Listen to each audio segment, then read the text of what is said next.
Olá a todos, me chamo Gabriela. Irei compartilhar com vocês algo assustador que aconteceu com a minha avó. Infelizmente, hoje ela já é falecida, mas eu lembro perfeitamente dela nos contando esse fato que a deixou traumatizada por muitos anos. Tudo aconteceu na década de 50, em Garanhuns, Pernambuco. Meus avós trabalhavam num sítio muito grande. Não chegava a ser uma fazenda, mas era um dos maiores da região. O sítio pertencia a uma família renomada, um casal de dentistas, muito famoso naquele local. Meu avô se chamava Américo. Ele fazia de tudo um pouco no sítio. Já minha avó, Dona Severina, era a empregada da casa. Nesse tempo, meus avós já tinham 2 filhos, o Pedro e o Paulo. Eram gêmeos, tinham por volta dos 5 anos de idade. O sítio em questão, apesar de ser grande, era meio que improdutivo, pois os donos não usavam a terra para obter lucros. Era apenas a morada deles, sem grandes luxos. E era muito afastado da cidade. Ficava mais próximo à região da mata. Meus avós moravam praticamente na outra ponta da cidade, numa área rural, bem mais modesto, óbvio. Pagavam aluguel num casebre antigo, que também era de certa forma rodeado de matas. Mas já alguns metros dali, aqui e acolá, havia outros casebres e outras famílias também. Minha avó contava que seus patrões eram pessoas boas, ou ao menos pareciam ser. Pagavam certinho. Deixava minha avó levar os gêmeos para o serviço, pois ela não tinha com quem deixá-los. Sempre que possível, dava um brinquedinho ou roupinhas para eles. Enfim, eles até que eram tratados com dignidade. Mas havia coisas que intrigavam meus avós. Primeiro, no sítio havia mais trabalhadores.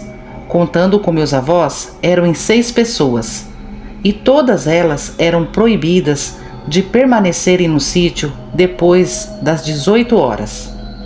Então, mesmo que tivesse algum serviço a mais para ser feito, porque não deu tempo e atrasou, tinha que ficar para o dia seguinte. Segundo, só podiam chegar no sítio a partir das 7h30 da manhã. O sol já deveria estar forte. E também os patrões eram descendentes de japoneses. Então, entre eles, só conversavam no idioma deles. Às vezes, até quando o assunto era levado por algum trabalhador, primeiro eles se comunicavam na língua deles e depois respondiam ao empregado. E as conversas entre o casal pareciam sempre ser em tom de brigas e discussões, como se estivessem o tempo todo acobertando algo. Bom, dito todas essas esquisitices, as coisas começaram a ficar mais cabulosas. No dia que um andarilho apareceu lá no sítio, meu avô quem o atendeu. Ele pediu água e comida. Disse que vinha de muito longe, estava procurando um amigo que morava por aquelas bandas. Prontamente, meu avô foi até a cozinha e perguntou à minha avó se tinha algo feito para dar ao andarilho. Mas a minha avó tinha que pedir permissão à patroa. Então, ela foi até a sala e expôs a situação para a patroa. A patroa autorizou e saiu lá fora para ver quem era o andarilho. O homem, todo sujo e barbudo, estava encostado na cerca, conversando com meu avô. Ele a olhou e acenou, tirando o chapéu. Ela, por sua vez, ficou da área, encarando-o. Depois de se alimentar, o andarilho perguntou ao meu avô: "O senhor trabalha para esse povo há muito tempo? Nunca percebeu nada de estranho, não?" Meu avô era um homem muito simples, não via maldade nas pessoas, e então respondeu: "Olha, seu moço, estamos trabalhando aqui faz um tempinho já. Aqui é sossegado, tem nada de estranho não. É só muito deserto, né? Afastado dos outros bairros, mas é tranquilo." O andarilho então o alertou: "Olha, senhor, não confia muito não, viu? Já viu que o senhor e a sua senhora são pessoas boas e simples, mas abram os olhos. Eu tenho para mim que já conheço seus patrões. Só tomem cuidado, viu?" Dito isso, ele não deu oportunidade dos meus avós perguntarem mais nada. Agradeceu novamente e saiu quase correndo estrada dentro. A patroa questionou meus avós, queria saber o que o andarilho estava falando com eles, mas os dois desconversaram. Em casa, meus avós já começaram a ficar com a pulga atrás da orelha, e aí foram observando os sinais. O casal de médicos não tinham filhos. Todos os filhotes de animais que nasciam lá no sítio sumiam misteriosamente. Eles tinham o costume de comer carne mal passada, ou melhor dizendo, praticamente pingando sangue. A ordem era para minha avó só selar a carne rapidamente na panela. À noite não podia ficar ninguém lá no sítio. Os dois ficavam sozinhos. Enfim, eles começaram a desconfiar que eles escondiam algo muito sério. Segundo a minha avó contava, depois que esse andarilho passou por lá, os patrões começaram a tratá-los diferente, como se desconfiasse que eles sabiam de alguma coisa. Certa vez, o patrão insistiu para que meu avô fosse caçar com ele durante a madrugada, coisa que ele nunca fez. Chegou a passar na casa dos meus avós às 10 horas da noite, praticamente coagindo meu avô a ir com ele. Minha avó desconfiou na hora que tinha algo estranho nisso e tomou a frente, alegando que estava doente e meu avô estava cuidando dela. Disse que o japonês saiu bravo de lá e parecia xingar. Diante desse clima de suspense que se formou ali, meus avós pediram demissão. E aí foi que a situação ficou mais sinistra. Meu avô arrumou serviço numa fazenda. Ele ficou responsável por transportar de carroça os galões de leite até os comércios da cidade. E a minha avó ficou em casa, cuidando dos filhos. Pois bem, numa madrugada, o meu avô saiu para ir até a fazenda, cumprir com seu serviço. Carregou a carroça com os galões e partiu estrada fora. No meio do caminho, o cavalo começou a relinchar e empacou. Meu avô forçava ele, mas o animal ficou muito arisco. Não arredava o pé e relinchava alto e assustado. Segundo meu avô, o ataque foi muito rápido. Quando ele ia descer da carroça, só viu um vulto negro e alto pular no cavalo, fazendo a carroça tombar. Meu avô caiu rolando no chão de terra.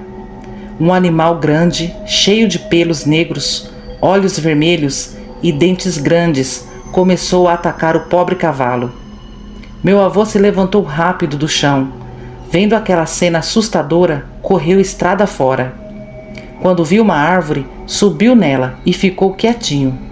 Mas o lobisomem veio atrás dele.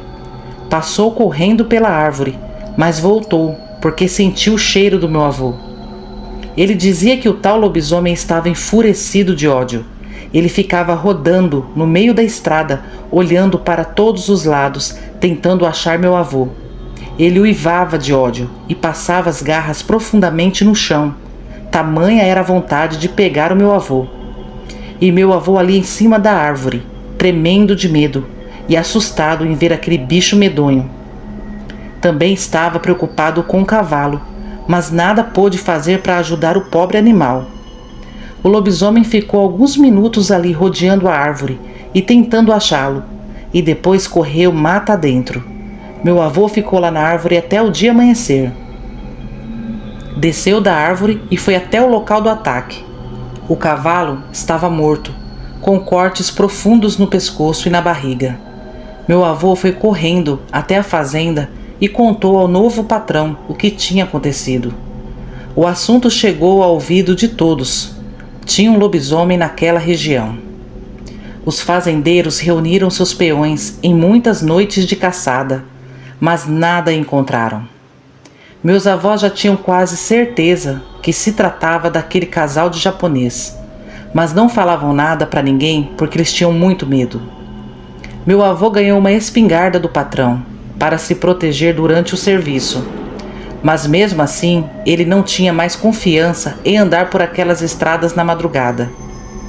Andava assustado. Qualquer barulhinho na mata, ele já procurava uma árvore para subir e se esconder. Mas o pior ainda estava para acontecer.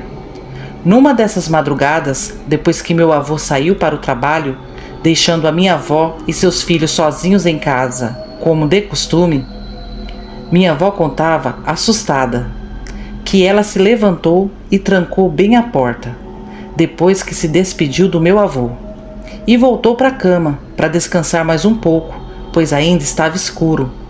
Os meninos estavam dormindo no mesmo quarto.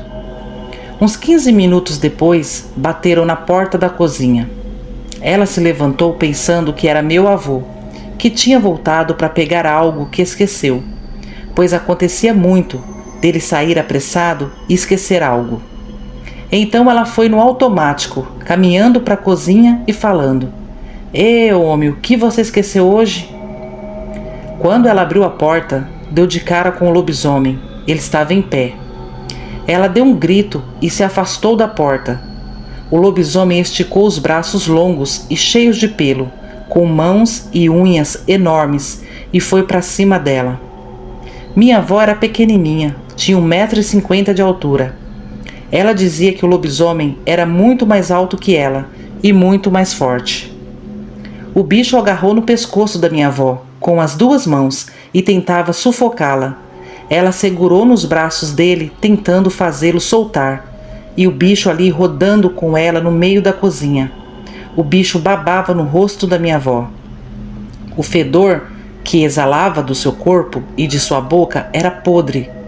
Os meninos acordaram e começaram a chorar quando viram aquele animal estranho dentro de casa atacando a minha avó. O lobisomem estava quase desmaiando a coitada, de tanto que apertava a garganta dela. Suas garras chegaram a furar a parte de trás de seu pescoço. Minha avó dizia que na hora ela pensava: "Me ajuda, Senhor, esse bicho vai me matar e matar meus meninos, me ajuda!" Então ela soltou os braços do bicho e passou a mão em cima da mesa, alcançando a faca de cortar pão. Começou a golpear o lobisomem, mas ele não a soltava. Então, numa última tentativa, ela enfiou a faca no olho do lobisomem. Nessa hora, o bicho gritou de dor e soltou seu pescoço, colocando as mãos no rosto. Ele gritava muito. Então ela correu para o fogão a lenha para pegar a tocha de acendê-lo. O lobisomem continuava com o olho sangrando e gritando e rosnando. Ela jogou a tocha em cima dele. Quando o bicho viu que estava pegando fogo, saiu correndo para fora da casa. Saiu gritando, entrando dentro da mata. Minha avó trancou a porta e foi acalmar os filhos. Ela dizia que nunca sentiu tanto medo na vida como sentiu naquela madrugada. E que esse era o perigo de morar em lugares afastados e sem vizinhos por perto. Quando o dia amanheceu, ela pegou os filhos e partiu para a fazenda onde o meu avô trabalhava. Chegando lá, contou para ele e o fazendeiro o que tinha acontecido e mostrou seu pescoço. As marcas ainda estavam lá. Meu avô então falou para o fazendeiro, que desconfiava que era o casal de japonês. Rapidamente o fazendeiro reuniu os peões, se armaram e partiram a cavalos para o sítio deles. Ao retornarem horas depois, disseram que arrombaram a porta da casa do sítio, mas que não havia ninguém lá dentro. Mas encontraram muitos panos sujos de sangue, panos com pomadas, pelos muito grossos e negros por vários lugares. A casa estava revirada. Os donos pegaram poucos pertences e abandonaram o local. Aquele casal nunca mais foi visto por lá. Seu sítio ficou abandonado por muitos anos e deve estar até hoje, pois eles diziam não ter parentes. Esse caso é verídico, vivido por meus avós, que faleceram bem velhinhos e nos contavam com os olhos aterrorizados. Eu cheguei a ver as cicatrizes de unha do lobisomem no pescoço da minha falecida avó. Então, não duvidem da existência desse ser. Boa noite. Esse foi o relato de hoje, eu espero que vocês tenham gostado. Eu peço a vocês que se inscrevam no canal, deixem um like, compartilhem, comentem e até a próxima.